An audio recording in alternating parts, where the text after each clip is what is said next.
আল্লাহর রহমতে শেষ, জি আলহামদুলিল্লাহ। আমার নাম সাফা। এখানেই আমার বাসা। আমি আজকে 25টা এনেছি, গতকাল 24টা এনেছিলাম, এর আগের দিন 20টা, তো এর মধ্যেই থাকি। জি জি জি। আমার এখানে 6 টাইপের ফ্লেভার থাকে: চকলেট সল্টেড ক্যারামেল, চকলেট ফাজ, ব্লুবেরি, স্ট্রবেরি, সাথে ক্রিম চিজ ফ্রস্টিং, এছাড়া বেক চিজ কেক আছে।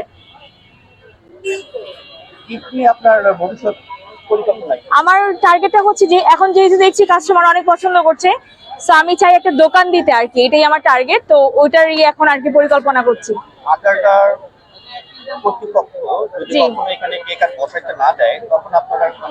সেটাই আমার টার্গেট, যে কারণ যদি আমি একটা দোকান দিয়ে ফেলি তাহলে আর আমার এখানে আসাও লাগবে না। যারা এটা আসলে আমি আমাদের ফেসবুক পেজে পোস্ট করেছি, যেখানে দেখবো যে কাস্টমাররা বেশি ভোট দিচ্ছে, আমি সেই এরিয়াটা সিলেক্ট করবো আর কি, ওভাবে করছি। আমি চাচ্ছি হচ্ছে এই এরিয়ার আশেপাশে যদি কোথাও পেতে পারি ওটা বেটার, এছাড়া আর কি পেতে তো হবে, খুঁজলে আর কি বোঝা যাবে যে কোনটা বেটার হয়। হ্যাঁ।